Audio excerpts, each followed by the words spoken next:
Welcome to Ironically Bundled.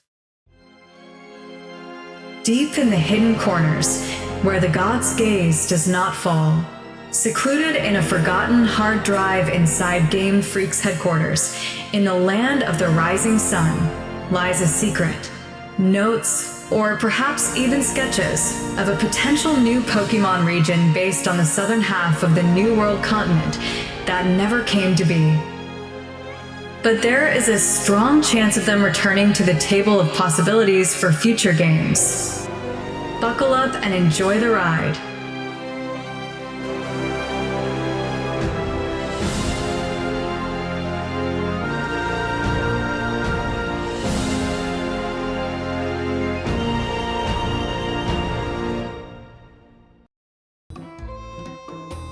In Pokémon Emerald, there's a secret island location the player can access.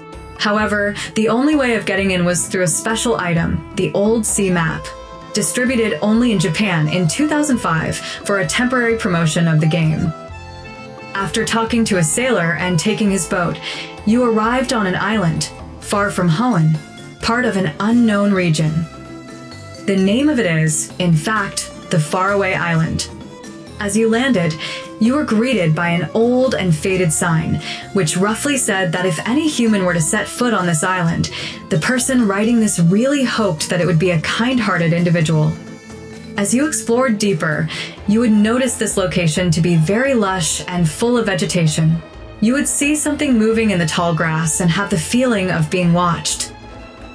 Eventually, that thing revealed itself to be the legendary Pokémon Mew. A battle would start, and you had the chance to catch it and then simply come back to Hoenn. So, what exactly is going on here? Well, first of all, let's study this island further. That was the only event inside the location in the games, but in the anime, the Faraway Island is home to many different species, particularly fossil Pokémon. Kinda like Jurassic Park, the look is very similar too. The island would have intense storms circling it, making it difficult for outsiders to land and insiders to leave. It's also mentioned having a wet and dry season, meaning it must be close to the equator. The island additionally has the largest mountain in the world in terms of surface area, and that messes with magnetism, making electronics and Pokeballs unable to work. The anime protagonists then surprisingly meet Groudon and Kyogre, but it turns out it was actually Mew which transformed into them. Mew then gives the humans a vision of the history of the universe, and then some try to battle and catch it, failing. Mew then teleports those people away. Now, I don't know if you follow the so-called conspiracy theory events in real life, but this is what allegedly happens a lot of the time in South America. As in certain places having weird magnetism problems, encounters with aliens or weird creatures teleporting them, the use of particular substances giving visions, and so on. Anyway, if we take a look at the Pokémon Mansion Journals, which are a series of diaries written by a Pokémon researcher in Cinnabar Island, describing the events that led up to the creation of Mewtwo, we can read how this person says his team discovered a new Pokémon, which is later called Mew, in the jungles of Guyana, South America.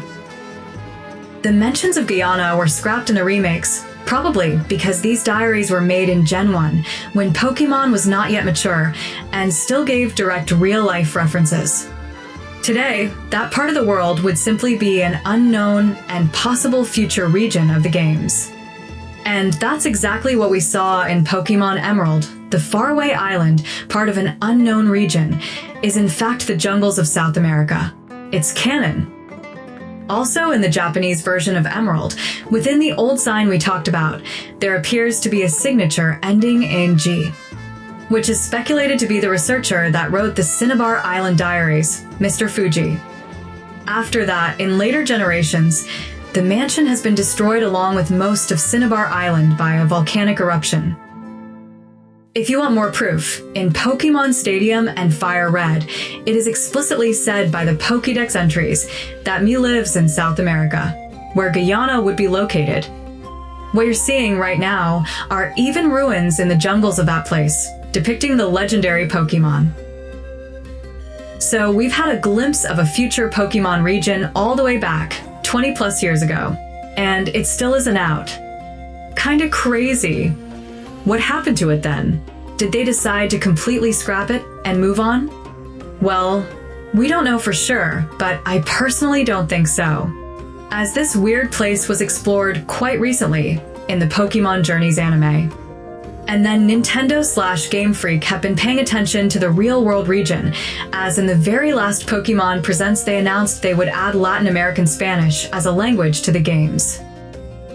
If we also take a look at Scarlet and Violet, some of the Academy's books mention an unexplored land to the south. As we all know, Paldea would be Spain plus Portugal, and they completely colonized South America. This could be the land they're referring to here. If you followed the speculations of Gen 10, then you're also aware of this painting inside the player's house, which is heavily rumored to be the next mainline region. That image could very well remind us of Latin America with that particular street and houses. It's also said Gen 10 is an archipelago of islands, thanks to the recent leaks. Could the Faraway Island be part of it? Who knows? Just for your knowledge, the other places currently rumored for Gen 10 besides Latin America are Greece and Italy.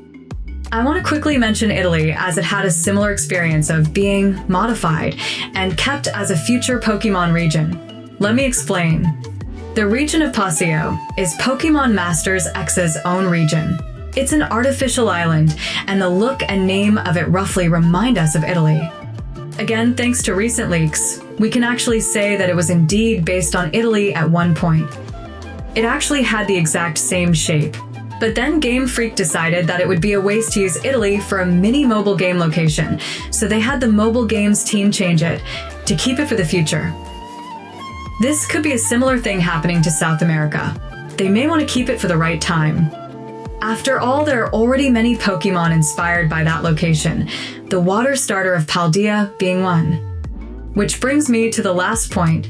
As you've seen from the thumbnail of this video, this would be the perfect use for a future Legends game.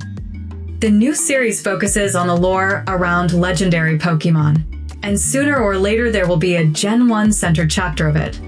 Mew is the main legendary of Gen 1.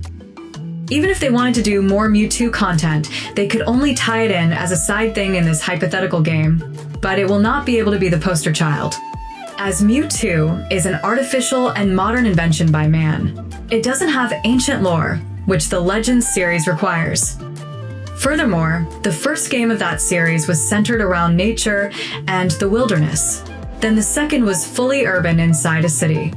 That leaves me thinking the third could be in the wild again in a jungle of South America with the hidden stories of the natives. The next Legends game, if they keep the same release schedule, could be in 2028, while Gen 10 should be late next year if all goes right, in 2026. So what do you think? Would you rather have that kind of game in a Legends format, or with a classic traditional new generational title? If I missed any info, or you have any considerations, then don't hesitate to let me know in the comments. If you enjoyed, consider booping the like button and subscribe. I have many other videos you can binge watch if you're hungry for some good Pokémon content. But that's all for me. See ya!